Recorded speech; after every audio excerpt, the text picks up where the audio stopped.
Welcome back to my channel MD Mim lifestyle. আজ আমি নিয়ে এসেছি কফি লাভারদের জন্য কফির পুডিং।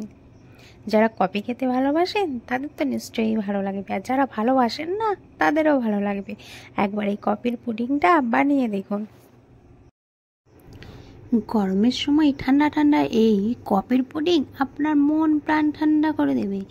এখনও যদি কফির পুডিং ট্রাই না করে থাকেন তাহলে আমার রেসিপিটা দেখে একবার ট্রাই করুন। এই কফির পুডিং একবার খেলে বারবার খেতে ইচ্ছে করবে।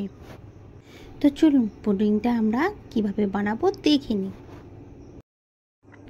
আমি একটা সসপ্যানে 1/2 লিটার পানি নিয়েছি। এই পানিতেই আমি স্বাদ মতো চিনি দিলাম।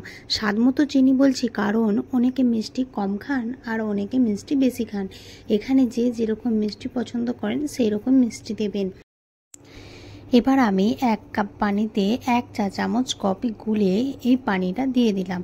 এবার 1 চামচ আগার আগার পাউডার দিয়ে পানির মিশ্রণটা ভালো করে গুলিয়ে নেব। পুরো পানির মিশ্রণটা রেডি হলে তারপর আমি গ্যাস অন করে সসপ্যানটা বসিয়ে নাড়তে থাকবো। এখানে আমরা অনবরত নাড়তে থাকবো, যেহেতু আমাদের এই পানির মিশ্রণে আগার আগার পাউডার, তাই আমরা মাঝে মাঝে নাড়তে থাকবো। পানি ফুটে গেলে আবারও এক মিনিট ফোটাবো, মানে পানি ফোটার পরেও আরও 1 মিনিট ফুটিয়ে নেব। দেখুন এখানে পানিটা ফুটে গিয়েছে, তাহলে জেলের মিশ্রণটা আমাদের রেডি হয়ে গিয়েছে। দেখুন এবারে আমরা একটা পাত্রতে পানিটাকে ঢেলে নেব। এখানে পাত্র বলতে আমি একটা থালা নিয়ে নিয়েছি। গরম অবস্থাতেই থালাতে ঢেলে নেব, আর না হলে জমাট বাঁধতে শুরু হয়ে যাবে, জেলিটা ভালো হবে না। তাই আমি এখানে গরম গরম থালাতে ঢেলে 30 মিনিট এভাবেই রেখে দেব। আর 30 মিনিট পর শক্ত হয়ে জেলি হয়ে রেডি হয়ে যাবে। আর আপনারা যদি চান নর্মাল টেম্পারেচার হওয়া পর্যন্ত 10-15 মিনিট পর দেখবেন, চেক করে যে নর্মাল টেম্পারেচার হয়েছে কি না। তারপরে আপনার ফ্রিজে 10-15 মিনিট ঠান্ডা করে নেবেন, তাহলেই জেলি সেট হয়ে যাবে।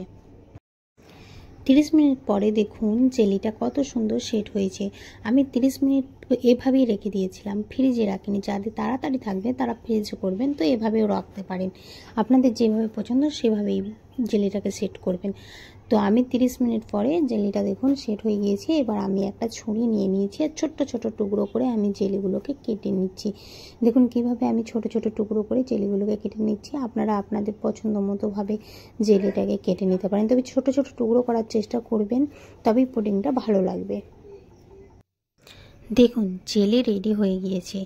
এবার আমি পুডিংয়ের জন্য একটা সসপ্যানে 1/2 লিটার দুধ নিয়েছি। এখানে আমি ফুটনা দুধ নিয়েছি, আগে ফুটিয়ে রেখেছিলাম সেই দুধ নিয়েছি। তো এবার 1 কাপ পানিতে 1 চামচ কফি গুলে নিলাম।